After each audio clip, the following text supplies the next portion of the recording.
Hello tribe, welcome back. Today I have a very special guest and her name is Botha and she is Segment Solutions Manager at Sanlam Risk and Savings. So the reason why I brought her in today was to talk about the budget speech, right? We often hear that there's a budget speech happening, and if you listen to it, Farzana, they speak big, massive numbers, billions and trillions. But I thought to bring you in today so that we break it down to my everyday language, to saying, okay, I hear there's a budget speech, but how does it impact me and my finances? Because in one way or another, it does, right? Absolutely. I mean, with Minister Godongwana, he's trying to balance between the fiscus, the expenses versus revenue, the big debt that we have as a country, and saying how do we balance that as a country. But it also, again, it impacts on us as individuals in South Africa. Yeah, so important things that you've mentioned, right? That he's trying to balance and act, he's trying to reduce debt, there's impact to us. So those three things, they speak to the fact that we are a collective and we're impacted by external forces, but there's also certain actions and things that you can take because there's a strong parallel to what's happening from a personal perspective, and you need to understand that parallel and see what are the opportunities, what are the threats, what do I need to learn. And one of the things that we're here today to do is to improve that literacy that needs to happen, right? Because like you said, there's big words, there's a lot happening outside of us, and we hear them and we think we're so far removed from that. But that's a literacy gap because yes, it doesn't directly impact us, like not immediately, but there's consequences, and then we're navigating them and we're feeling them. But if we can bridge that literacy gap, we can help people to navigate that with confidence. Yes, with confidence, absolutely. Yeah. So what are some of the things that stood out for you in this budget speech? The thing for me that I found was very interesting is that, you know, every year we expect some relief from him, creating bigger tax relief, you know, in our usual personal income tax. So we look forward to that, like the rebates, that little bit. Okay, so he's increased the threshold, so now we're going to have 200-300 rand extra. Yeah, and he didn't do that. He did not do that. Right? Yeah. But what we also saw was that he didn't increase certain levies and taxes on the other side. So he made a difficult decision here, one which consumers would immediately feel, oh, that's not very nice. But on the other hand, he made a conscientious decision to say, if I don't give something here, I have to give something here to create that balance. And that's an action that even us in our personal lives can take, right? It's difficult decisions, but there's a positive consequence. And if you can weigh that, if you can understand that, and you can bring that into your behavioral stuff when you're managing your own budget, there's a lot to be learned there. All right, so just touching on the habits, Farzana, what habits can one implement in their lives? I mean, we know that the country has high debts, and I mean, it's also a reflection into people's individual lives. What habits does one need to implement in their lives to get themselves out of debt? Yeah, so there's a twofold thing there, Mapalo. I don't know fully if people are aware of their own habits currently, right? So I might suggest that there are certain habits that everyone should adopt, but has everyone considered a retrospective and a self-reflection and created that level of awareness to say, what are some of my habits that are limiting me currently? So I think the first thing as a habit would be to be more self-aware and be reflective, so that I know these are the things that I instinctively, unconsciously do that are creating a little bit of a pothole on my journey. And then from there, what are the habits that I can add that will improve the way I navigate this journey, right? So we saw, ever since Minister Godongwana took over a couple of years ago, one of his key things was to reduce government debt, manage expenditure, improve GDP, and curb inflation. Those were the difficult tasks that he had to do. So what did he do? He looked at what was done by the ministers before him, what was done from an expenditure point of view, where were the outflows of money, where are the leaks in the bucket, and he's been trying to find ways in which to curb those leaks, make difficult decisions to improve the way in which we take action in certain areas. And just with this whole tax bracket thing, with him not giving us relief, that is an action that he had to take based on something that he saw happening retrospectively, right? So from a personal finance point of view, we need to do the same. If in 2023, if I look at my bank statement and if I quickly just look at the things that I unconsciously spent on, what does that add up to? What does that say about me as a person? It's not a bad thing. It's just an awareness thing, right? And I mean, you bringing one of the videos that I did was on inspection and saying and reflecting on my own personal finances, on saying, okay, these are the goals that I do want to achieve, but what are some of the things that I'm doing that perhaps it will take me longer to achieve this goal versus within a couple of months? And for me, it's eating out. And not to say that we shouldn't, right? Yes. But yeah, so, that moment of awareness is like, okay, I'm doing this. I know why I'm doing this. Maybe because I didn't plan. Maybe because, I'm very impulsive. Or like I have cravings or whatever the case is. But that level of awareness that, okay, this is what I do. Why do I do it? Yes. Is this something that I'm doing out of need, or is it a behavioral thing in me that I could potentially correct in myself? Right? And isn't sometimes that's the hardest part about, fixing our financial situation? The self-reflection, the saying, you know what, I need to take a look into me. It's not just my finances. It's not just I'm bad with money. It's not just it's the system. It's not the system. It's not an exterior thing that is outside of me. It's actually me. Isn't that the hardest conversation to have? Absolutely. And that's part of the reason why we're here today, right? Because we want people to now look in the mirror and say, what am I doing? And this is not to negate, I think that's what we really want our viewers to know. It's not to negate the fact that it's difficult, and we're operating in some difficult circumstances. The fuel, the inflation, they exist. But in every country, with every populace, these things exist. But there are people who are thriving, just like with athletes and people who are fit, or they are looking, okay, this is what I want for myself. What do I need to do that is in my control to help me to be that version of myself that I want to be? And so while there are challenges in the system, there are things that you could do that will build yourself, your resilience, your behaviors, that even if you look back, just like when Minister Godongwana looks back on his tenure, what did you do that showed tangible improvement while you were there and you were responsible for those things? What is it that I can control? Because there are so many other factors that we cannot control, but there are things that we can control, and our money is one of those things, right? So let's talk about some of the opportunities that we can look into when it comes to our finances.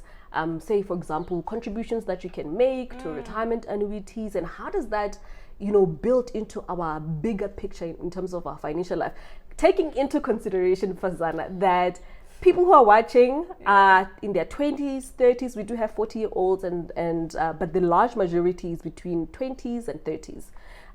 Thinking about contributing to a retirement annuity, for example. That's like a swear word for that generation. And I'm not too far from that generation, but it's like, oh no, I'm only going to see that money when I'm like old, and I'm like too young to think about that far. But I think that's such a good question, Mapalo, because people are sitting there with difficult choices to make. There's so many choices to make. They're like, okay, I need to manage my money, but I also need to save. I also need to invest. There's a difference between saving and investing. There's, there's a lot to be done. And I think the first primary thing is create a team of experts that are at your disposal. The fact that your viewers are watching us right now means that they are leveraging information to try and make a decision, right? So that's a very good start. The second thing to do is, okay, if I'm thinking of investing, or if I think I need to know the difference between investing and saving, I need to know, should I use a tax-free or an RA? There are people there that can help you without any cost to know if this is the right thing for me. There are tools and resources that if I populate this calculator and I say, I've got hypothetically 250 Rand, if I put it in a tax-free savings versus putting it in a unit trust, what would be the outcome over a period of time? So playing around with those scenario planning helps you to make a decision, right? So it's those things. And then one step further, when we hear things like the budget speech, there are certain consequences to the market. So if we curb inflation, if we do certain things, there are certain asset classes and certain markets that will move in a positive direction. How could I potentially use that to my benefit as a young person? The bond market's going to looking bright. It's going to look brighter a little bit, you know.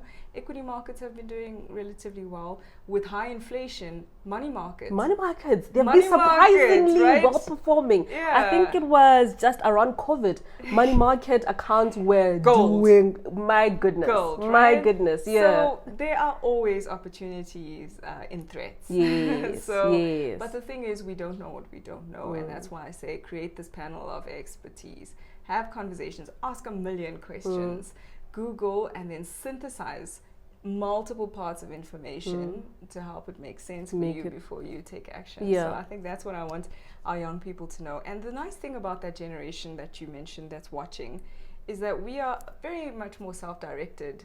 You know, we're not waiting for someone to come tell us what to do. We know we have information at our fingertips. We know we can search things. So go and check that. Do sense making. Get an advisor.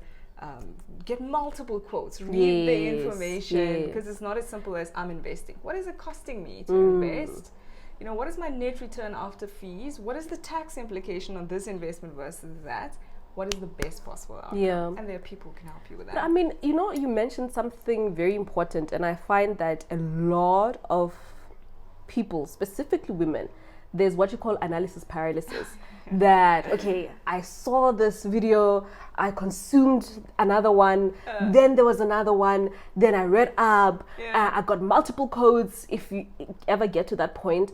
But I find that sometimes people have analysis paralysis. You have so much information that it makes you afraid to make a decision. So a year later of having done all of this research, you still haven't done anything. How do you move from that? Isn't it funny though? Because women are overthinkers, right? Yes. So that's what we're doing. Yeah. We're overthinking it. But I think because we want to be conscientious in our decision making, right? Which is fair. Yeah. But I think a way to avoid analysis paralysis is to stop planning for every potential scenario down the line, and plan for your short and medium term self, and know that you have the ability to adapt as you go. So create a flow state where I'm doing the best that I can with the information I have right now. So I'll make a decision based on the next year or the next 2 years. And then in the next year or the next 2 years, I'll review that decision to see if it's still relevant. And then I'll make a new decision based on the information at hand. So allow yourself to be flexible and agile in that way, and make the best possible decision based on your present self for your future self, instead of trying to put your present self and your future self fully in that shoes, in your Green Cross 50 Green Cross shoes. Make the decision for the heel wearing version of yourself right now, and then as it changes, you adapt. Yes. But let's talk about the importance of retirement, and specifically around retirement annuities. Why should I, as a young person, have a retirement annuity if I'm only going to retire when I'm 65 and I'm just 30 right now? Yeah. Should I be thinking about that, Farzana? I don't want to think about that. No, you must. You have to gift your future self, right? Now, many of us are sitting in the sandwich generation. Yeah. We are taking care of parents who might not have been able to take care of their retirement when they were our age. Yeah. So one, we're doing a disservice to the generations that come after us, because we're creating and perpetuating a cycle. Yep. So if anything, be the baton carrier for a generation that's going to move forward, right? One. Two, when you go thinking about retirement, it's not that we're thinking about something that is so far along. We're thinking about the versions of ourselves that's going to grow and grow and grow. So you're actually investing in your future, more evolved self, your more mature self. What would I give the way you have just framed retirement for me.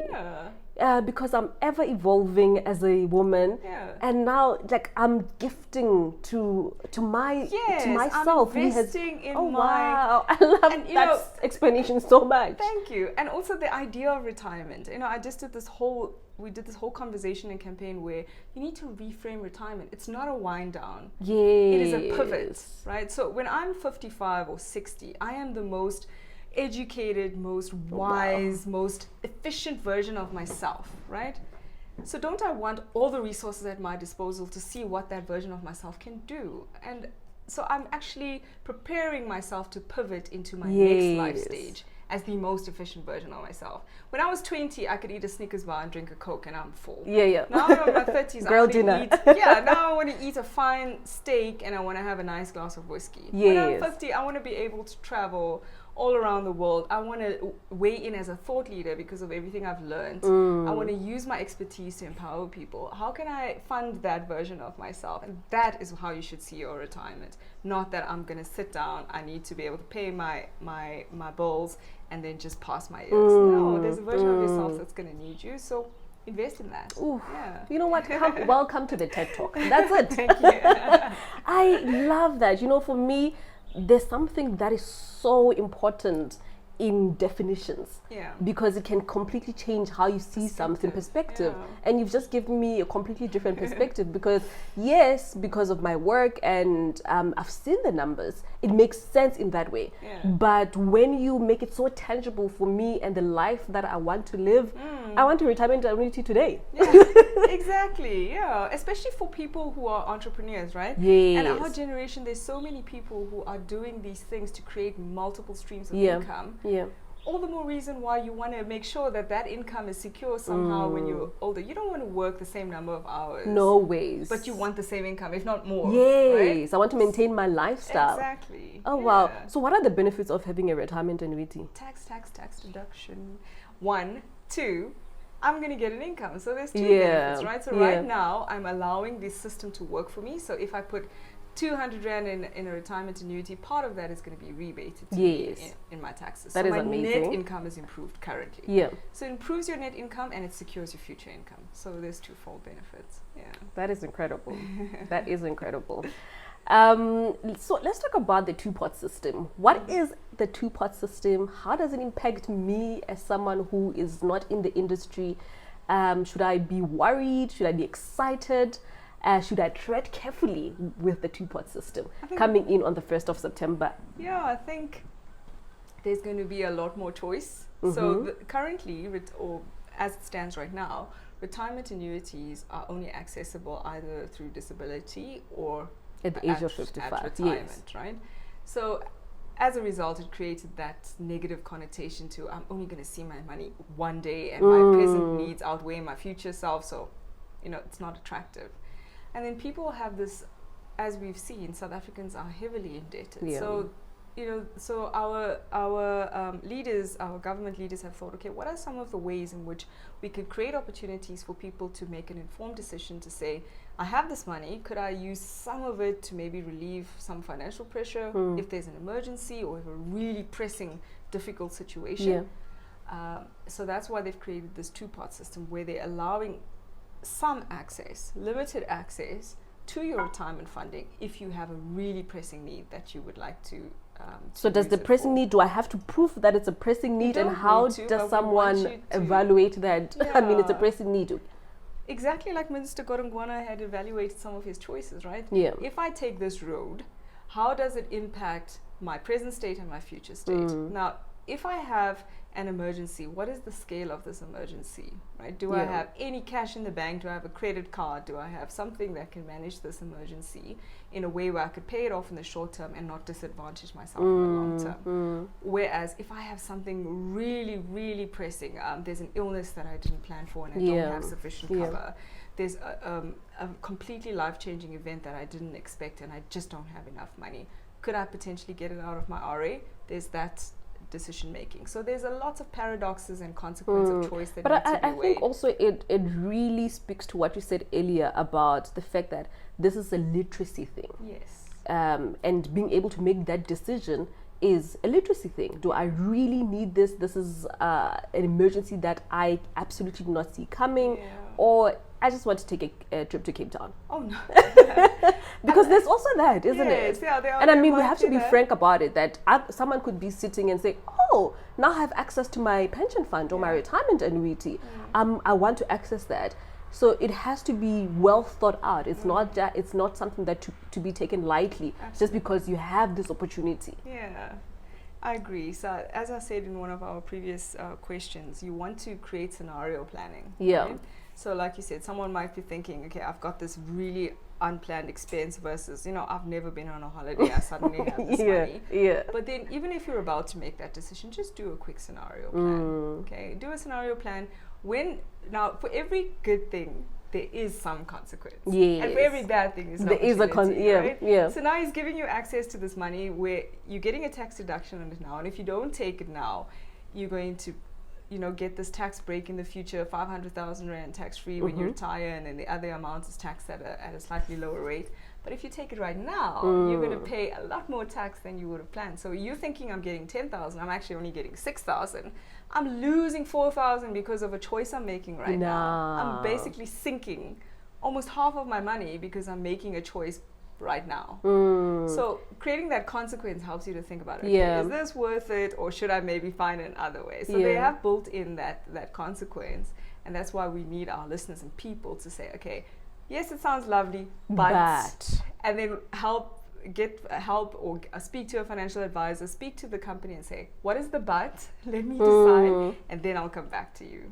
And does it impact my income tax if I do take it out, you know, let's say I do access it, does it impact my income tax right now? You get taxed in that year, So there's gonna be tax implications. Yes. So that's why, you know, do that scenario plan. What is the but? You know, nothing is for free.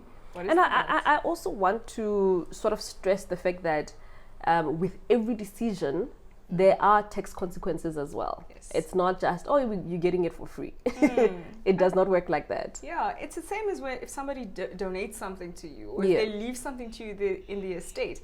It's lovely, you inherited a house, there's tax that you need to pay to get it, right? So there's that. There's that aspect, and it applies to everything. And again, to the literacy gap, there's so much to think about. But the idea is not to be overwhelmed. It's these conversations, it's making you aware of what is at your disposal, because that awareness creates the road to literacy. So don't feel overwhelmed that there's so much I don't know. Be grateful that we're having this conversation, because now you can go out and find out. Yes, absolutely. But I think it speaks very nicely to taking responsibility, right, for yourself and your actions and your choices. That if, especially, let's say you have debt, right? How do I take responsibility for what I've created, right? And I think we're talking about that self-reflection and saying, own up to the life and the thing that you have created for yourself. And how do you do that gracefully? You know, one of the things that I'm finding in my own personal life in all areas, one of the ways to do it gracefully is not holding on to the past. So yes, there's valid reasons why I am where I am. But the minute I'm willing to let go of the version of myself that brought this mess, I can be the version of myself that's going to get me out of this mess. So immediately it's empowering to think, okay, yes, I did what I did yesterday. I acknowledge that I did that. But now that I know that that is what I'm capable of, what can I do to be a better version of that and let go of the version of myself that I was yesterday? So it's having those kind conversations. You don't bring that history with you into every new day. You acknowledge the history, you create a new action, and then you move forward in that. And that's the grace, you know, just flow, make a decision and flow. Don't bring that. And I think a lot of us, for those of us who are dealing with parents who've never planned for retirement, who are providing for people who've made bad decisions themselves, and we find ourselves in that position of trying to make up for the choices that they've made. Oof. Also, you know, we have this sense of, yes, it's not like mindful resentment, but it's there because we're living in the consequences of bad choices. Now, all we can do is accept things for what they are, know how we got there, but decide on what are you going to do as a version of yourself going forward that's going to change the course for everyone.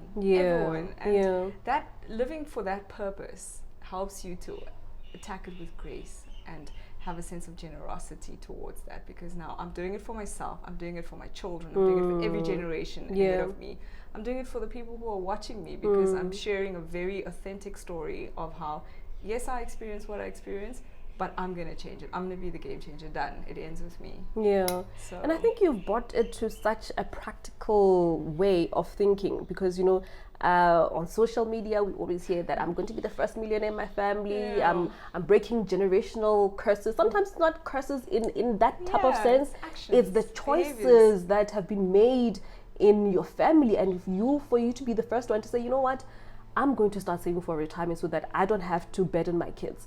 I'm going to, you know, start taking care of myself so that, you know, because it has such a ripple effect, right? Yeah. But one of the things I often say, can even say this with me, I forgive myself Yes. for my past money mistakes, right? There's no point, like you're saying, in reliving and just, staying in that state where you are forever replaying all the mistakes that you've made because you won't be able to move forward. Let's talk about tax-free savings accounts. I love tax-free savings accounts. For me, they are one of my favorite things. He didn't speak about it. He didn't make any changes to tax-free savings accounts. Yeah, I think that over the last couple of years, he did do that. Maybe what he also found and what we find in the industry as well is that there's that literacy gap as well. It's there. There's been this opportunity. Are we using it correctly, or are we now using it as a bank account to say, I'll put it in, I'll take it out. Every year we put it in, we take it out. You're not seeing the benefit of the tax-free savings account. And all you're doing is creating, you're cycling money, and you're not getting the benefit that he's intending for us to get. But I agree with you. It's a wonderful thing that exists for people to be able to see the benefit of compound interest, not paying tax on that growth. Right, so it's like he's giving you something extra, but you've got to stay the course. Yes. For me, I just love tax-free savings accounts, and I think to your point, a lot of people most of the time don't use it right. Right. So you should not be putting money into your tax-free savings account for short-term savings. Right, like you're saying, it's not a bank account. Make sure that your investment horizon is 10 plus 15 years. That's when you really see you can triple your money after 16 years. I mean, really. Oh man, that sounds so attractive. And I think for me, as someone who has kids, I have tax-free savings accounts for both my boys. And I am fascinated to see when they are 16, when they are 20, what is this small amounts of money that I'm putting in those, what is it going to look like, right? Any last thoughts that you have around the budget speech, but also how it impacts us? Yeah, I think the key thing for me, as I said in the beginning, was, we've been watching him for years slowly make difficult decisions, slowly taking micro actions, little actions here and there, and they seem to be compounding in the right direction. And I think if we bring it home, we realize that we don't need to do anything major. We can take little steps, small little steps, but over time, we'll be able to see that they compound to big things. And we need to celebrate these little things. So like you said, you're putting money away for your sons, and in a good couple of years, it's going to be, and it's making you excited because, and that's a motivation for you to keep wanting to invest, right? So I think that if we remove being hard on ourselves, take these micro actions, celebrate that we're able to see them through consistently, then we start to appreciate that we're building new behaviors, and then we see how can we make it even better and even better. So we start building on a new foundation. And that builds confidence, isn't it? Absolutely. Living with confidence. All right. And just around the budget speech, I think for me, bringing it to our daily lives is being honest with ourselves. Most important. Having honest conversations with ourselves and saying, I'm looking at the person in the mirror, and the person who's reflecting back at me is me.